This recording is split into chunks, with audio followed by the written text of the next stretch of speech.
All right, good morning, everybody. Today we are going to be talking about the x method method of factoring, or what to do when the coefficient of your x squared term is something other than 1. We're also going to be reviewing, checking for the GCF. And remember, folks, when we're solving by factoring, the equation has to be in standard form or equal to 0 first. So we're actually going to skip number 4 for right now. And we're going to skedaddle on over to number 5. So first, is it in standard form? Yep, we've got a quadratic because of the x squared, and it is equal to 0. Next, we always want to check for that GCF first. Is there something I can divide out of all of these? 2. Oh, but we can't take it out of a 5. So there's no GCF on this one. So that's the indicator that I'm going to have to do either normal factoring or x method factoring. So what prompts me to do the x method is my a value here is 2, whereas in the previous problems we've done, the coefficient of our x squared term was always 1. So again, folks, this may be different than the method of factoring that you did. You can always use guessing and checking, but this method worked really, really well in Algebra 2. So I do encourage you to try it, especially if factoring has always been a little bit tricky for you. So first, it's similar to normal factoring in that we're still going to be looking for a product and a sum of the C term and the B term respectively. But because this is not 1, if I think about the factors, those factors for this one would have to be 1x and 2x, and that's going to affect the rest of the foiling or reverse factoring process. So this 2 is going to affect those numbers as well. So the 2 is actually going to be affecting our product as well. So how the setup for this works is we're going to start by looking for a product of our first term. So how do I get a product of 2? 1 and 2. How do I get a product of x squared? X and x. Excuse me. And one thing to keep in mind is that the setup of this, some teachers use the box method, so do whatever is helpful for you. So product of the first term, and just like order of these factors doesn't matter, you could just as easily have x plus 1 and then x minus 6. The order that you write these does not matter because in the end, we will end up with the same 2 factors. So product of our first term. Next, we try to find a product of our last term. So what gives me a product of 2? Let's go ahead and try 1 and 2. So why it's called the x method is once we have laid out these terms, we multiply in an x shape. 1x times 2 is 2x, and 2x times 1 is 2x. And between these two, we want to try to get a sum of 5x. So is there any way I can adjust the signs of these two numbers, making them both positive, both negative, or one of them negative, to get me a sum of 5x? No. So that tells me that this combination of factors did not work. So what other factors of 2 do we have? Well, still just 1 and 2, but we can try them in a different order. So I'm going to go ahead and ignore that pen mark there. We're going to go ahead and try it in the order of 2 and 1. So multiplying in an x shape, 1x times the 1 gives me 1x, and 2x times the 2 gives me 4x. Now, is there a combination of these two that will give me 5x? Yes, if I leave them both as positive, that will give me the sum that I need.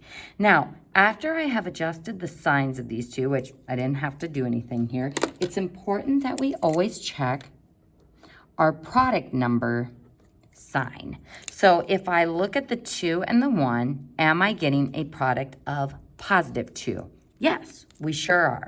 So at this point, we have figured out the combo of factor numbers that will work for us. But how do I turn this mess of work into the actual parenthetical factors? So this is the only part that kind of gets tricky about the x method, is we actually put the terms that are straight across from each other in the parentheses. So my factors would be 1x plus 2 in a parenthesis, or just x plus 2. And the other factor would be 2x plus 1. And then we've still got that equals 0 on the end. Now, a lot of times that step really bothers students. It's like, but wait, we multiplied these crisscross terms together, so why don't we write those in parentheses? So I'm about to show you why I think the X method is so very slick. Every single part of this process actually represents a part of foiling. So remember, factoring is reversed foiling, so I could check this by foiling this expression back out. So x times 2x is 2x squared. And notice that these two terms give us that f part of foiling, x times 2x. If I multiply my outside numbers, we get x times 1 or 1x. And we see that this 1x is the O part of foiling. My inside terms, 2 times 2x gives me 4x. And that pink number is the I part of foiling. And then my last terms, the L part of foiling, 2 times 1 gives me 2. And those two numbers give me the L part of foiling. So that's what I like about the X method is we start by finding the F part of foiling, then the L part of foiling, and then those numbers that we're multiplying together give us our outside and our inside terms. So then why do we put the 1x and the 2 in parentheses? In the whole X method process, we never actually multiply those two terms together. Well, if you think about the parenthetical factors, when I'm foiling, do I ever multiply x and 2 together? Or 2x and the 1 together? No. So this is why when you do this X method process, you end up putting the numbers that you're not multiplying together in the same parenthesis. So folks, we've kind of run out of room on this problem, so we won't go ahead and do the zero product property and show how to get to the solutions here. Instead, we're going to move to the next problem and try the X method again. So deep breath. Because I realize that this looks like a lot, but I promise that once you get the hang of it, it's actually a really efficient method of guessing and checking your way through the factors. So looking at number 6, we do have a slight problem with our setup. Does anyone see what it is?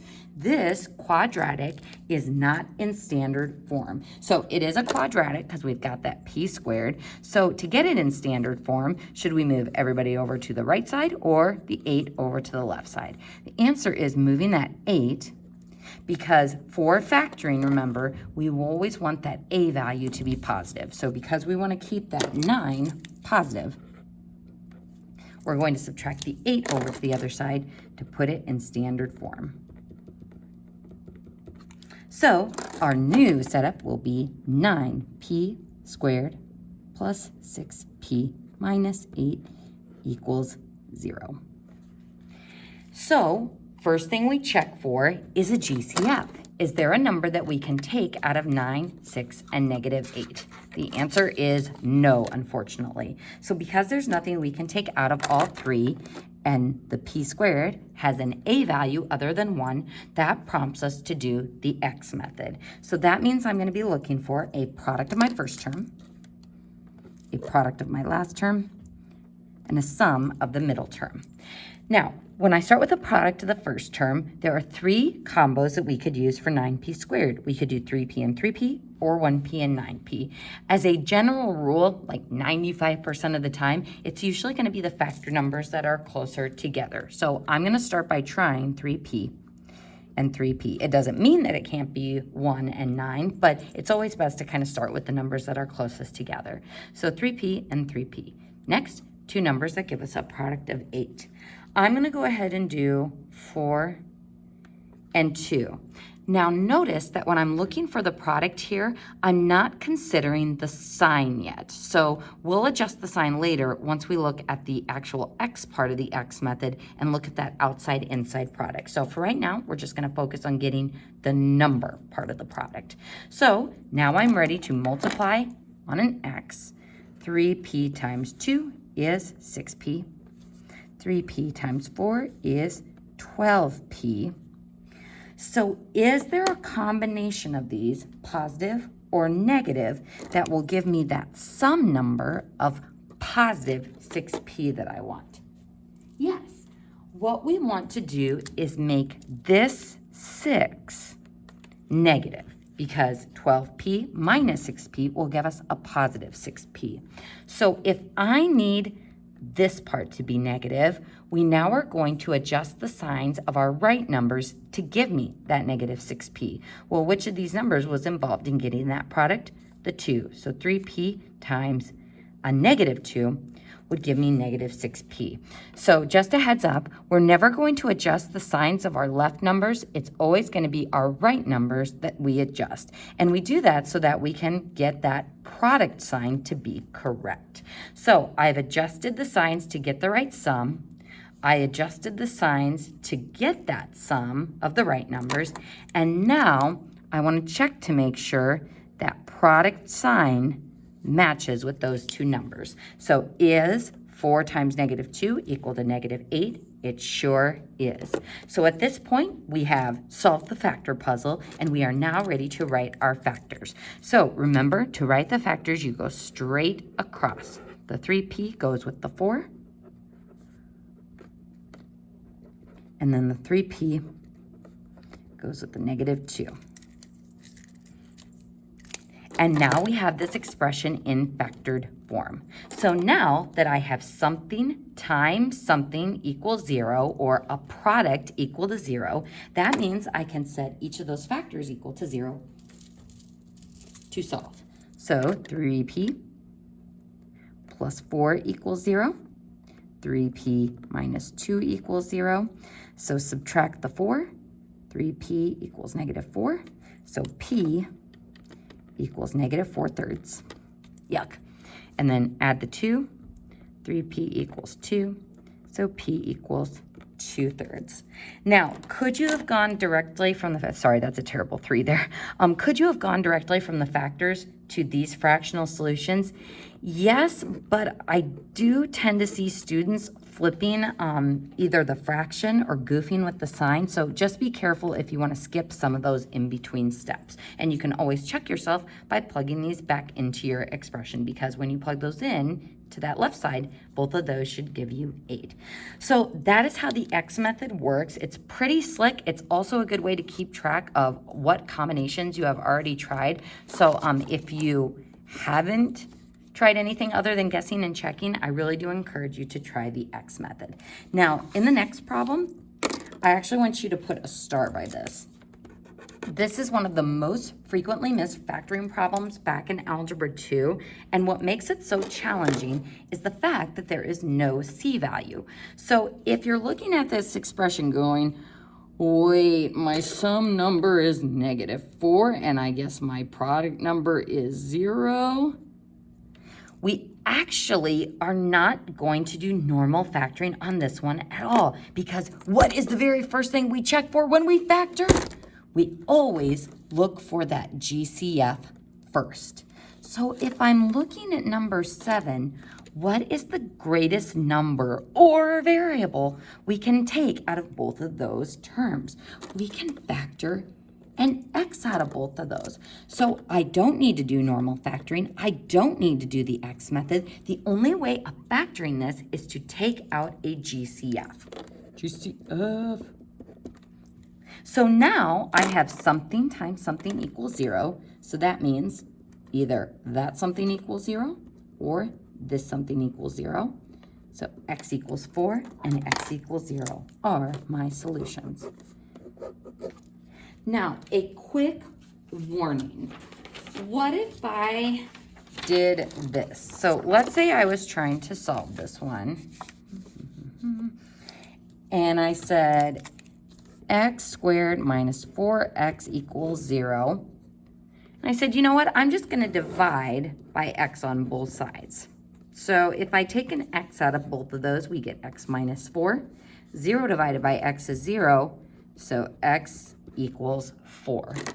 Now, if you're like, that seems kind of legit, there's a slight problem, folks. We only found one of the two solutions. So, folks, this is a rule that's going to come up, especially when we start looking at nonlinear systems with bigger powers of x, not just quadratics. You never divide by a variable. So you never divide by a variable. You always factor it out.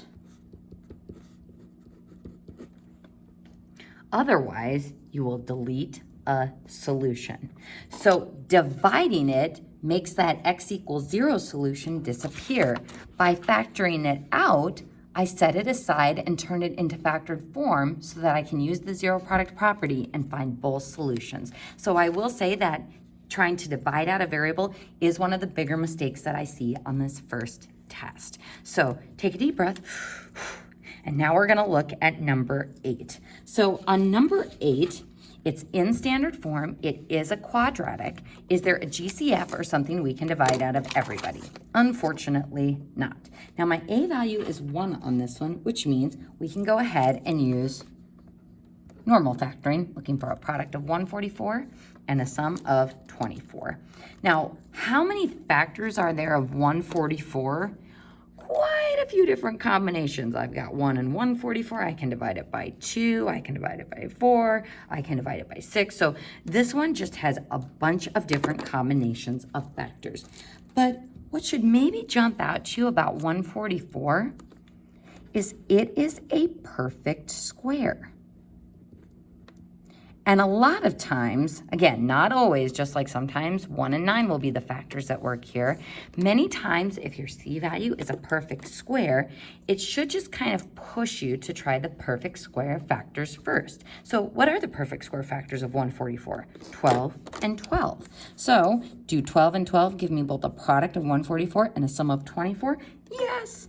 So x plus 12 and x plus 12 equals 0. You could also write this as x plus 12 squared. So that is the condensed form of this expression, which this is going to come up a lot in Unit 2. So you can write it in that condensed form. And I just want to show you that if we were to solve this, x plus 12 equals 0, x plus 12 equals 0, we would see that we get x equals negative 12 and x equals negative 12. So how many solutions did we find? Well, technically 2, but only one unique one. So this is a repeated root or a repeated solution. So there's 2 solutions, but it's just the same one twice. So let's go ahead and go back up to number 4. So it is in standard form. We've got a coefficient in front of our quadratic term, the w squared, so we have to use the x method on this one. So looking for a product of 2, let's go ahead and try 1w and 2w. Product of 9, 3, and 3. So our sum number is negative 4, so multiplying on the x, we get 3w and 6w. Now, is there any combination of those two, positive or negative, that will give me a sum of negative 4? Yeah, it's not happening. So that's out, and that combo is out. Now, if I switch the order of 3 and 3, yeah, that's not going to do anything either. So we move to trying my next factors. Let's do 1 and 9. So multiplying on the x, 1w times 9 is 9w. 2w times 1 is 2w. And is there any combination of 9w and 2w that will give me a sum of negative 4? That's out too. So let's try 9 and 1. 1w times 1 is 1w. 2w times 9 is 18w. Is there any combination of those, positive or negative? That will give me a sum of negative 4. That's a no too. So is switching the order of these going to help? No. Are there any other different factor combinations we can try? No. So I have proved using the x method that I have tried all possible combinations. So what does that mean about this expression? It means that it is not factorable. And the word we use to describe not factorable is prime. So just like a prime number like 5 or 13 only has itself and 1 as factors, same with a prime expression. So what does that tell me about these solutions? It means that they're not nice integers like 0 and 4, and it also means they're not, I don't know if you want to call fractions nice, but they're not rational solutions like -4/3 and 2/3. So what kind of solutions does this quadratic have? Possibly irrational solutions. And irrational numbers are things like square root of 3, 2 radical 5. So radical is a fancy word for square root. So maybe this has irrational solutions, or maybe it has complex solutions. And maybe you remember complex solutions involve I, the good old imaginary unit. So ultimately, when something can't be solved by factoring, then we have to use the quadratic formula to solve it. Now, in this unit, you won't have to use the quadratic formula. Everything that you encounter should be factorable. So if it's not factorable, it either means you're factoring incorrectly or you done goofed somewhere in the mathematical process. So later on, in units that follow, we will be using the quadratic formula to find some of these fancier solutions. So we'll put a little cloud around this because this is something that we'll be encountering later. All right, folks, moving on to number 9.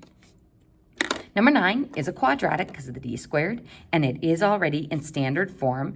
Now, thinking about the standard form of this, is this missing the b value or the c value? If you're like, I don't know, Mrs. Cairo, how do I know that -96 is the c value? It's because it's a constant term and doesn't have a variable with it. So if you wanted to, you could slide in a 0, I almost put x, a 0d as the middle term. So something to keep in mind that this is missing the b value. Now, if you're like, oh, I'm going to do the x method on this one because we've got a 6 there, this is where checking for that GCF first is super important. 1, because it was the only way of factoring number 7, and 2, because sometimes it makes a problem not require the x method, or it will make your numbers smaller. So if I look for a GCF, is there something I can take out of those two terms? Yes! GCF, we can take a 6 out of both, which leaves me with d squared minus 16 equals 0. So I have factored out a GCF, but is this completely factored? No, I've still got a quadratic, so I can factor this either by looking for a product of -16 and a sum of 0, because our b value is still 0d, or this is another special factoring case. So notice that both 16 and d squared are perfect squares, and that they are joined by a minus sign. This special method of factoring is called difference of squares. Difference of squares. I'll roll my paper up here. So difference of squares. And what this allows me to do is factor this using the perfect square factors of d squared, d and d, perfect square factors of 16, 4 and 4. One gets a plus sign, one gets a minus sign, so that my outside product, -4d, and my inside product, +4d, will cancel each other out. So difference of squares, d and d, 4 and 4, one gets a plus, one gets a minus. So you break it down into the perfect square factors of those numbers. So again, being aware of perfect square numbers like 9 and 16, 25, 36, a lot of times that will just give you kind of a little shortcut for factoring. Now, if I write the equals 0 on the end of this, squeezing that in, there's something that's technically not quite right about this factored form. It's missing that GCF of 6 out in front. So if you're like, well, but that 6 isn't going to affect the solutions, it still is part of our original equation, and even though it's not going to affect our solutions, we still want our next line of work, or this expression, to be equal to the one that we just had. So from here, I have something times something times something equals 0. So that means either d minus 4 will be equal to 0, or d plus 4 will be equal to 0. Now, will 6 ever be equal to 0? Don't overthink it. Sometimes my Algebra 2 students are like, yes, maybe, I don't know. Unlike this one where our GCF was a variable, x, 6, since it doesn't have a variable, will never be equal to 0, so it's not going to give us a solution. So my only two solutions for this are -4 and +4. All right, folks, turning the page. What I would like you to do is try, actually, I would go ahead and stop the video. I actually will start a new video, but while I do that, I want you to go ahead and try the 9 problems on the next page on your own. Notice that the instructions are only to factor, so there's no equal 0, so we're not actually solving this one to get t equals something, g equals something, or x equals something. So I just want you to try writing the factors for this one. And I will give you a hint. There are 2 of these that are prime. Good luck.